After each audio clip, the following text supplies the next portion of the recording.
ఒకవైపున అమెరికాకి సంబంధించినటువంటి విదేశాంగ శాఖ కార్యదర్శి ఏమో హార్ముజ్ జలసంధి విషయంలో చైనాకి వార్నింగ్లు ఇచ్చి భవిష్యత్తులో చైనాకి ఎట్లాంటి సప్లైలు లేకుండా చూస్తాం అని హెచ్చరించిన ఓ 10 నిమిషాలకే ట్రంప్ కీలక వ్యాఖ్యలు చేశారు. ప్రపంచ దేశాల కోసం హార్ముజ్ జలసంధిని తెరిచి ఉంచామని ప్రకటించారు. ఇరాన్ షిప్పులు మాత్రమే ఆపుతున్నామని ప్రకటించారు. అదే సందర్భంలో ఇరాన్ వాళ్ళు దాడులు చేయకుండా హార్ముజ్ జలసంధి దగ్గర సెక్యూరిటీగా ఉన్నాం 18 షిప్పులతో ఇప్పుడు షిప్పుల్ని పంపిస్తాం అని ప్రకటించారు.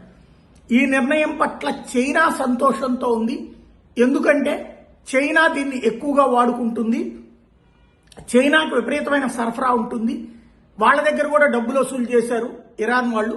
ఇప్పుడు ఆ డబ్బులు లేకుండా షిప్పులు వెళ్తున్నటువంటి స్వేచ్ఛ రవాణా మేము చేయడం వల్ల మాతో పాజిటివ్గా ఉంది. త్వరలోనే నేను చైనా వెళ్ళబోతున్నాను. మా నిర్ణయం పట్ల చైనా సంతోషంగా ఉన్న విషయాన్ని అక్కడ చైనా అధ్యక్షుడు చూపెడతాడు. త్వరలో చైనాలో పర్యటిస్తాను. జిన్పింగ్ నన్ను ఆప్యాయంగా కౌగిలించుకుంటారు. చైనా అమెరికాల సంబంధాలు ఏమీ తేడా లేదు. అదే సందర్భంలో ఇరాన్కి ఇప్పటిదాకా ఆయుధాలు సరఫరా చేసిన చైనా అది పాకిస్తాన్ వైపు నుంచి అని చెప్పలేదు ట్రంప్. చైనా ఇకపైన ఆయుధాలు ఇవ్వబొమ్మని మాకు హామీ ఇచ్చింది అని ప్రకటించుకొచ్చారు ట్రంప్.